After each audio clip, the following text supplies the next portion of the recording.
continue our keynote presentations with two other keynote presenters. I would like to invite Professor Sharon Tennyson and Professor Marimutu Nederson. Please. Please, yeah. Okay, so I'll start with Professor Tennyson. So Dr. Sharon Tennyson is a professor in the Department of Policy Analysis and Management at Cornel University. And she's also the editor of the International Journal of Financial Consumers. And again, also we are very honored to have you here. And we'll start with you. I'll give you the floor, about 15 to 20 minutes. And maybe we'll take one or two questions as we did before. Please, thank you. Thank you. Thank you, everyone. Very, very happy to be here. Thank you to our distinguished hosts, distinguished organizers, for inviting me here to speak on this panel. I'm very honored. Excuse me a minute while I speak to the man behind the curtain. Thank you. I was going to ask if you have a way for me to advance slides, because I do have slides here. To the right? Okay, wonderful.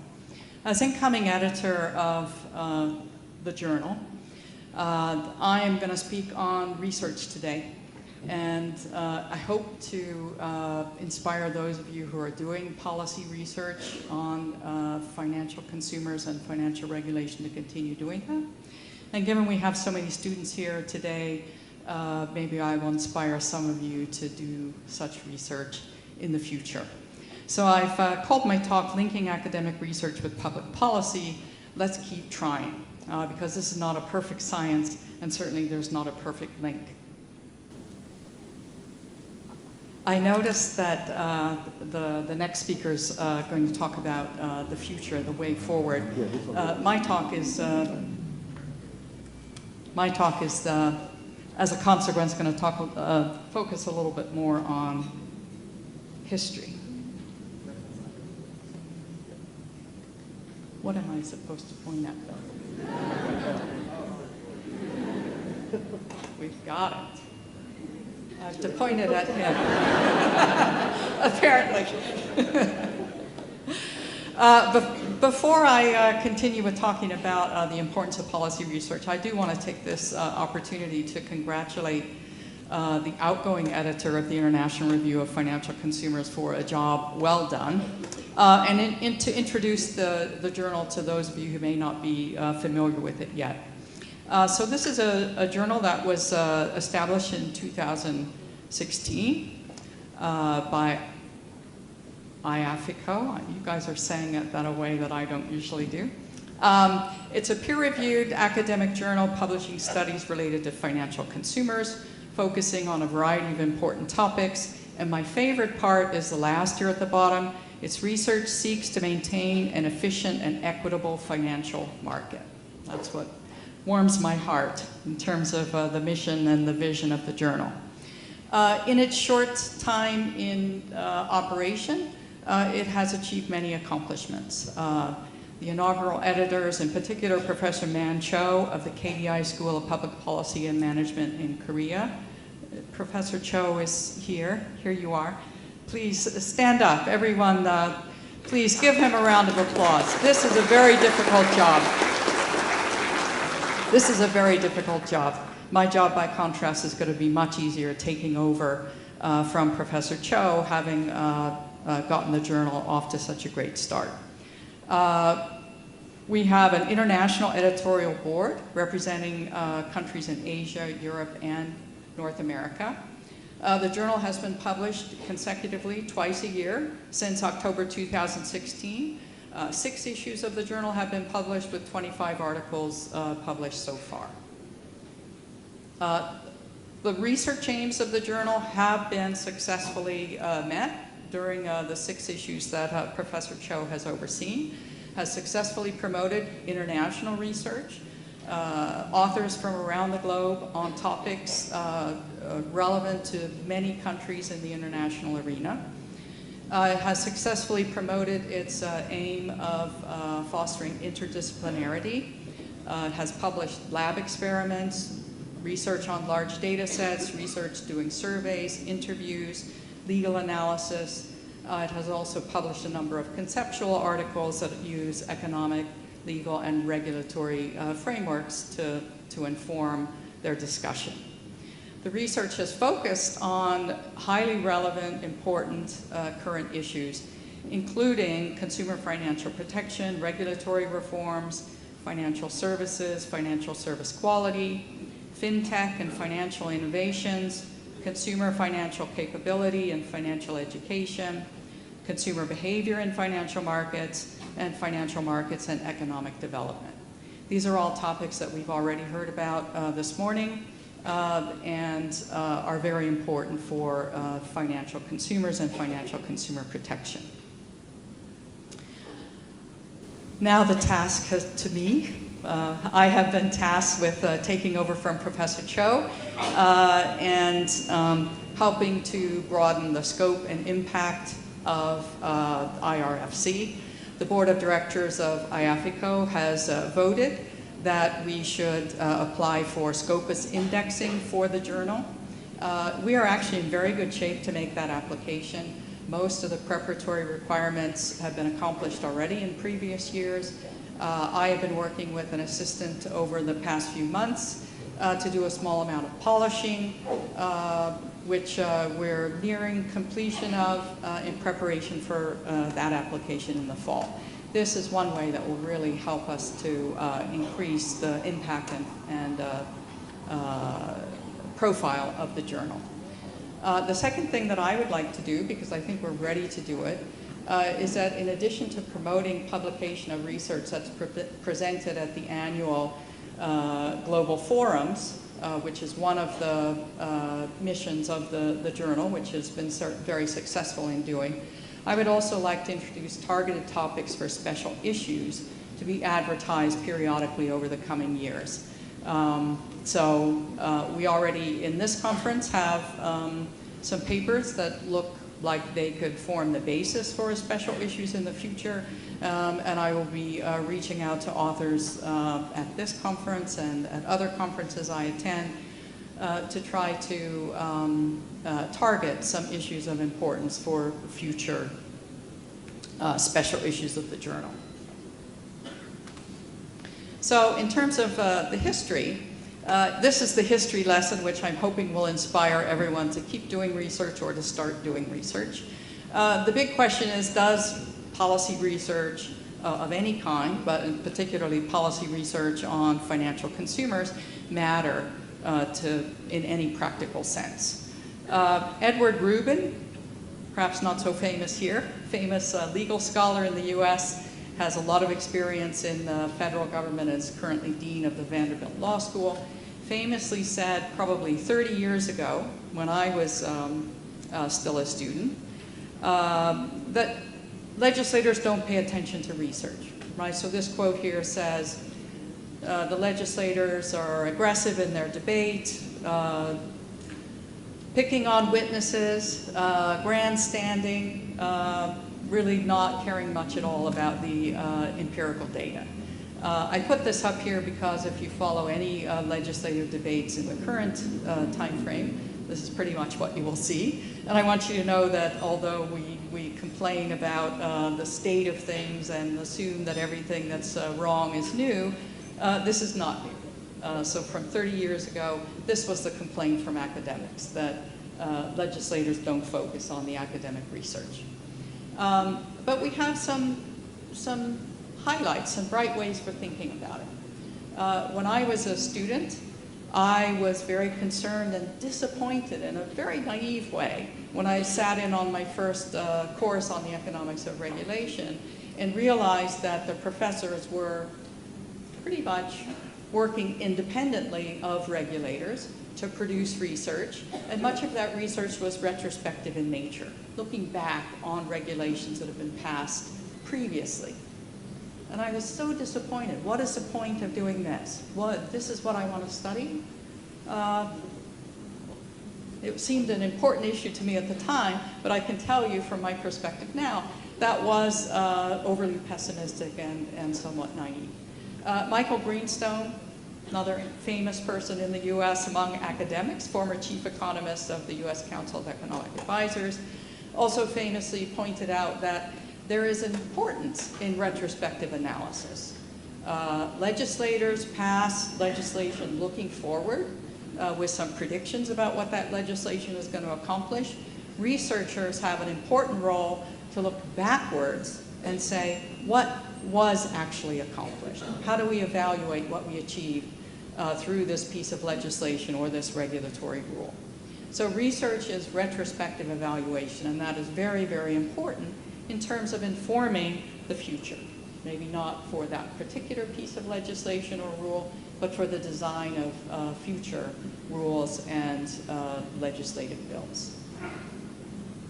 I'm going to give a simple example of this. This is a small policy issue that I was involved in probably about 10 years ago.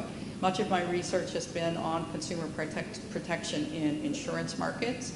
And one of the issues, one of the ways that regulators have in the past thought about protecting consumers in insurance markets is to regulate the prices.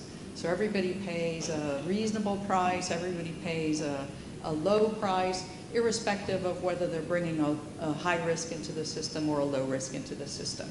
And certainly this was the case in car insurance in the US, and in particular in the state of Massachusetts, which is the state that I was involved in some policy research on.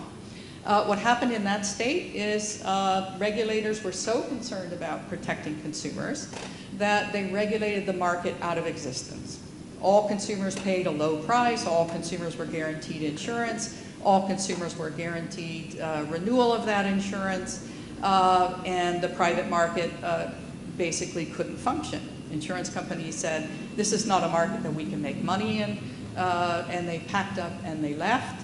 Large insurance companies exited the market, and the market still continued to exist, but only because new, small companies that wrote insurance only in Massachusetts entered the market. And they offered not very much insurance security and not very high quality insurance as a result of the regulations. The other thing that happened, which is what caught the attention of both consumers and regulators, is that the goals of the regulation were not sustainable because the market had been destroyed. And so instead of regulation over time guaranteeing everybody cheap car insurance, everyone can get car insurance and pay a reasonable rate, the market was destroyed. Prices went up as a result. Inefficiencies were created, negative incentives were created both on the side of sellers and buyers, and prices increased. Despite this regulation that was designed to keep prices low, prices increased much more rapidly than they did in states that didn't have this so-called consumer protection regulation. And so this is where academic research played a role. So myself and a number of other economists were brought in to analyze the market, to testify in hearings before the state insurance commissioner with the support of various policy advocates. And the headline in late 2006 was New Direction for Massachusetts Drivers as a result of academic experts testifying about why the system was failing because of the regulations that were in place. The state did change the regulations and move to a much more sensible system of regulation for car insurance in the state. That's a very, very small example, but one that is very real. After 30 years of destructive regulations in this market, research, retrospective in nature, was brought to bear on a policy decision to change this system away from something that was ultimately harming both consumers and producers, the firms. Second thing I want to point out is, and this is relevant to the Massachusetts case, but to many others, is that research is important for advocates. I didn't organize the push to change this system of car insurance regulation in Massachusetts. Policy advocates did. Industry, consumer protection representatives wanted this system changed because they could see that it was good for whoever they were interested in protecting. And they brought in the researchers to provide the academic perspective and the retrospective analysis. It was spearheaded by others, but research was brought in to tell the story through the retrospective analysis. Researchers and advocates together also succeeded and created the Consumer Financial Protection Bureau in the United States. This is a book that was written by two colleagues of mine, Larry Kirsch and Robert Mayer, that documents this link between academic research and policy advocacy that brought about the introduction of the first new federal regulatory agency in the US in more than 40 years when the Consumer Financial Protection Bureau was formed in 2010. We have a picture of a very young Elizabeth Warren here. She is now famous for being a senator from Massachusetts and a presidential candidate.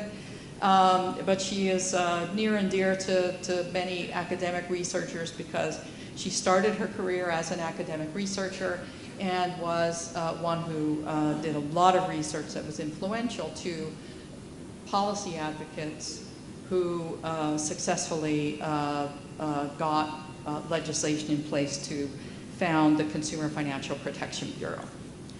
More recently, I noticed that in Australia, there are a number of academics who are working with policy advocates to try to enhance consumer financial protections in Australia. This is a group at the University of Melbourne. There are others involved in academic research that are reaching out to policy advocates in Australia as well. And so there's oftentimes a partnership between academics and policy advocates when policy advocates see that research being done by academics can benefit their cause. Research over the long haul also influences the evolution of policy. I'll go through this quickly here, but starting in the 1980s, the whole way that economists started to think about markets changed dramatically with what we called then the information revolution in economic analysis. At that time, economists started to recognize that this model of perfectly competitive markets where everyone has perfect information about prices and products and sellers freely enter and exit the market without any cost doesn't represent many markets that we can think of. Information in particular is not freely available in markets. It costs to get. Sometimes you can't get the information. Sometimes one party has more information than another. Sometimes information is presented in markets which is not correct. And so this whole line of research began in the 1980s to reevaluate consumer markets in particular in the presence of these information problems. And this has led to revolutions in the way we think about consumer protection regulation. But the key point that I want to make today is that that's not instantaneous. We're talking about pretty ancient history here. All right, I was alive, Professor Joan was alive, maybe some of you others were alive, but this is a pretty long time ago. And the initial reaction, even from academics, to this information revolution in the analysis of markets with respect to policy was a kind of a shrug, right? It was, this was the prevailing wisdom for many years. Howard Beals, a famous marketing professor in the US, summed it up nicely. This is how many academics thought about it. Well, if we have missing information in markets, the solution is to provide consumers with information, right? Sounds simple. And this was the birth of the horrendous legal disclosures that we see and have seen in the past in many markets, which we all now know were not effective in protecting consumers and helping consumers with information problems.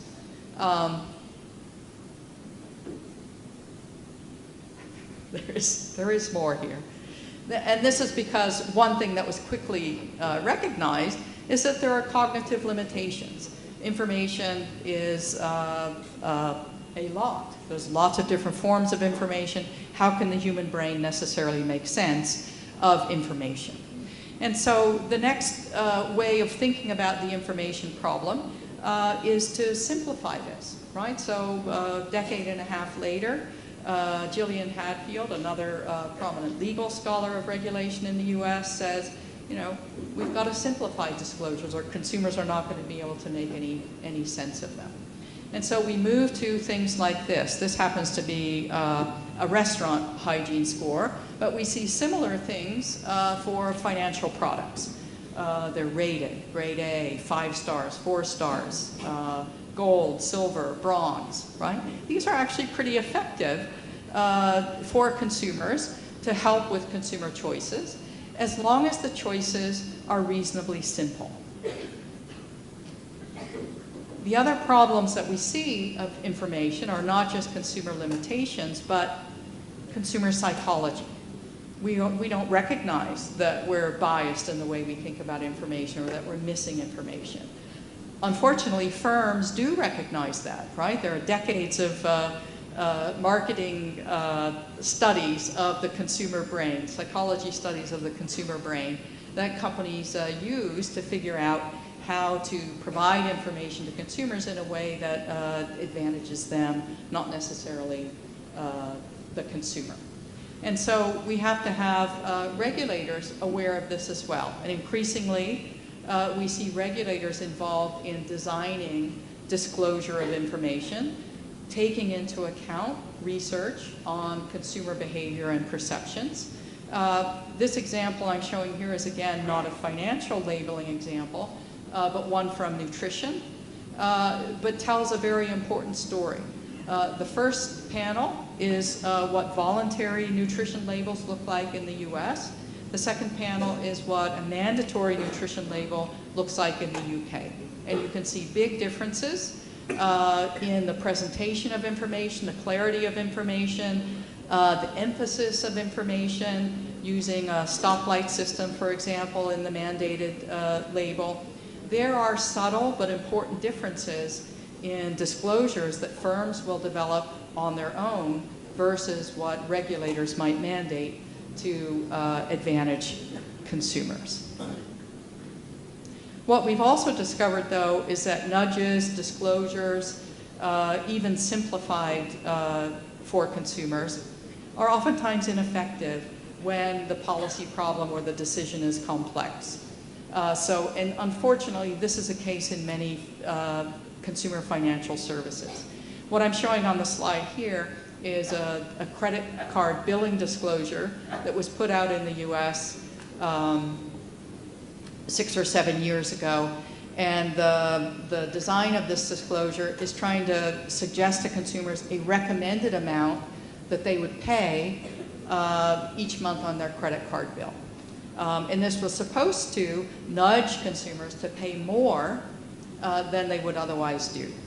What we see, though, is that consumers don't necessarily pay attention to this, in particular with the advent of electronic payments. A study that I did suggested that consumers who pay their bills electronically, they never look at this, right? So they never see it. They don't change their behavior at all because they're not presented with the paper bill and evaluating it every month. Other researchers have shown that to the extent that consumers are affected by this type of nudge, it may nudge them backwards. There's an anchoring effect, so consumers look at, oh, it suggests I should pay this amount. I'll pay that amount, even if without the nudge, maybe I would have paid twice that amount, right? And so it's not a linear process to bring research to bear on policy and to design policy that takes good advantage of research. But with this retrospective study of what policies are enacted and how they affect consumers, research can change the way that policy is designed over time. We're now much more savvy about the nudge concept and designing policies to help consumers make good decisions as a result of both trying some things that are nudges, but also retrospective research that evaluates those nudges. More to the topics that we'll discuss extensively at this conference. Regulators are facing huge challenges now, new challenges because of digitization. Regulation tends to lag behind innovation in markets, and this is a concern for consumer protection. We're facing new issues of data privacy for consumers, new issues of manipulating information to consumers through artificial intelligence, digital currencies, cryptocurrencies, and what those might mean for consumers, as we just heard in the previous presentation, and the challenge or the need to develop what we're calling reg tech to regulate fintech, right? We're not going to be able to use old-fashioned means of regulation in regulating new-fashioned means of providing consumer financial services. The general points I want to make from this historical study of the evolution of research and policy are these following ones. Research does matter. Maybe the research that you do today doesn't look like it's going to matter, and maybe it won't directly matter, but research as a process and the progress of research matters over the long run. We see big changes over time in the way regulators think about consumer protection. Advocates need research. Academics are not often advocates themselves, but are a very valuable resource for policy advocates. There are ups and downs, mistakes are made, we hit the bumps, we hit the rocks. Policy process and research progress affecting policy is not linear, but over a long arc of time, say, over the length of my career, we can see that there is huge change and progress is made. And even as you're doing research about other things, consumer behavior, how markets work, things that may not seem to be directly policy relevant, we see again over the long arc of time that these can have huge policy relevance and foster a lot of critical thinking about the way that markets work and the way that markets need to be managed by regulators. So the bottom line here, those of us who are academics are often told by practitioners that we're looking at things from the 10,000 feet view, we're not in the trenches, and I view that as having its own advantages. From 10,000 feet, we can see patterns that maybe the practitioners can't see on the ground, walking in between the houses or the mazes or the bushes, wherever it is they are trying to deal with day-to-day problems. This is the advantage of research, and I hope that the international review is going to continue to contribute to the research and policy dialogue. Thank you. Thank you, Sharon. Okay, due to time constraint, I will take only one question. Anyone? One question? Please. Thank you very much. Excellent presentation.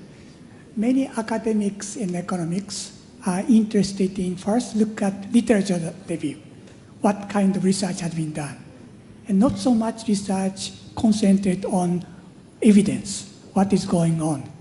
And your research is completely looking at what the evidence, what auto insurance is, and that kind of research sometimes difficult for graduate students because they have to follow lots of research in the past, and they have to find out something new. Then practical thinking is gone. So I hope your research and your strategy for the review is very good, but how would it be possible to make young researchers to do so? Thank you for that question, and that's an excellent question. So it is true that one has some advantages over time, becoming a more senior researcher. When you're young, you're immersed in the literature, and you're told to be immersed in the literature make a new contribution. And certainly that's the way that my initial research started, right? This is the way of young researchers. So even in your own research career, think about the long arc. If you're doing research now that feels like it's grounded in literature, feels like it's grounded in your professor's work, that you need to push something forward to make a new contribution, a new insight, yes, do that. That's very good to do. That's going to add to what we know. That is going to advance knowledge forward. But keep in mind as your career advances, looking out for opportunities to then take what you know and what you've contributed and be accessible to those who come to you with a policy question. So I got involved in the research that I talked about on Massachusetts by invitation. Someone said, you study insurance markets, you know how auto insurance markets work, you've done this, that, and the other thing. Would you help us figure out the Massachusetts auto insurance market and the problems with regulation? This was not something I was expert in at all before I received that invitation. But I took the invitation up, and I'm glad I did. And I think that because of the research I had done prior to that, I was in a better position than other people to help the policy advocates in their quest to understand how things could be improved in that market. Okay. Well, I'm a quantitative man. But recently, a term, big data, has appeared in the market. To me, it's a fad. Do you think there was no big data analysis previously? If you think of econometric analysis, that also deals with a lot of used data, even a simple regression model. So how this big data concept is different from the research we used to do before?